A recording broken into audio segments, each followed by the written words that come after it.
As we continue our journey into the past, let's zoom in on the Germanic tribes themselves. These were Iron Age societies, with roots grounded deeply in the forests west and north of the Rhine and Danube rivers. Their lives were intricately woven with the land and its rhythm.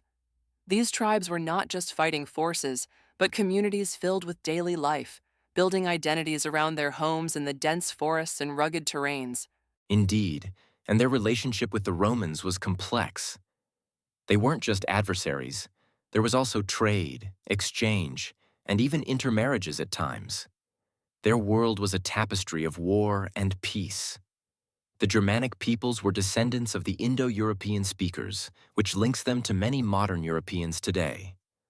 This connection paints a picture of shared ancestral origins, making them an integral part of Europe's historic fabric. It's intriguing how the Roman historian Tacitus provides an essential insight into the world of the Germanic tribes through his work Germania. His writings offer a fascinating glimpse into a land described as neither warm in climate nor pleasant to the eyes, yet it was home to these resilient tribes.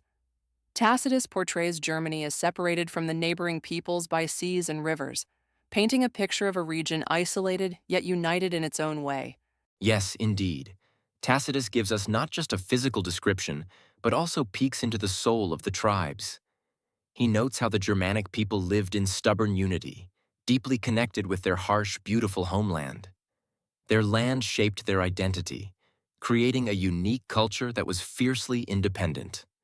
His work gives us a mirror into their lives, their struggles, and what made them exceedingly different from their Roman adversaries. Through Tacitus, we see that Germanic tribal life was vivid and varied. He describes how these tribes, though scattered, shared a common ancestry and identity. They were societies deeply tied to their land, living without the luxuries of Roman cities, but rich in their own customs. The simplicity Tacitus attributes to their communities highlights their close-knit structures, a stark contrast to the complexity of Roman society. Absolutely, and what Tacitus captures is the essence of their self-identity, how they viewed themselves as separate yet connected. Despite their scattered settlements, there was a strong unity within each tribe. They valued bravery, honor, and traditions passed down through generations. They fought fiercely to protect their homes and way of life. Tacitus's account, despite its outsider perspective, gives us invaluable insight into these proud people. Let's dive deeper into where the ancient Germanic peoples came from. It's a wild journey back in time to the era of the Yamnia, the early nomads who roamed the Eurasian steppes. These were resilient folks who lived on their livestock and are thought to be among the first to tame wild horses. Just imagine, they started as simple herders and became the founders of multiple language families, including Germanic. Absolutely, and as they migrated from those grasslands over centuries, they impacted a huge range of areas across Europe. This movement helped shape many European languages. The Proto-Germanic language emerged during the Bronze Age, mainly from the northern coast of what we now call Germany, Jutland, and southern Sweden. It became distinct as it spread with these early movements, a big step in creating their unique culture and identity. These migrations and evolutions weren't just about settling in new lands. They mixed, either peacefully or not, with the people they encountered. Over time, this intermingling led to the rise of early versions of languages like Greek, Latin, and Sanskrit. It's fascinating how the Proto-Germanic language, as it developed, formed the basis of what we recognize in the Germanic dialects today. Indeed, this linguistic development was crucial. Wherever these Proto-Germanic speakers went, they left bits of their language and culture. It's like a tree with branches stretching across Europe. This created a network of different yet connected societies through language, which would later become part of the backbone of European history. As we carry on from our earlier discussions, let's now take a closer look at daily life in ancient Germania. Picture a landscape dotted with small villages, each buzzing with the activities of rural life. Villagers mainly focused on farming and raising livestock like goats and cattle. These communities were strongly connected to nature, taking advantage of the forests for hunting and gathering other resources. This connection to the land was a central part of their culture. Absolutely, and when it comes to their political structures, these were loose and varied, often based on tribal affiliations. Political landscapes were constantly changing, with tribes merging or breaking apart. Confederations such as the Suebi or Alemanni would form to create bigger units for survival or common goals. The society was predominantly martial, much like a chessboard where one wrong move could change the entire game. Tribes had to be ready to defend their territories or expand into new ones. This fluid nature of tribal alliances meant that leaders needed to be strong, especially the war leaders. While kingship often came through lineage, the real power depended on the ability to lead in war. Leaders had to be proven warriors, showing bravery and strategy in battles. If they faltered, they risked being replaced. It's interesting how these early societies valued martial prowess so highly that it could change the fate of leaders and their people. Exactly, and this leads us to their military practices. Unlike the organized legions of the Romans or the mounted warriors of the Scythians, the Germanic tribes primarily relied on infantry.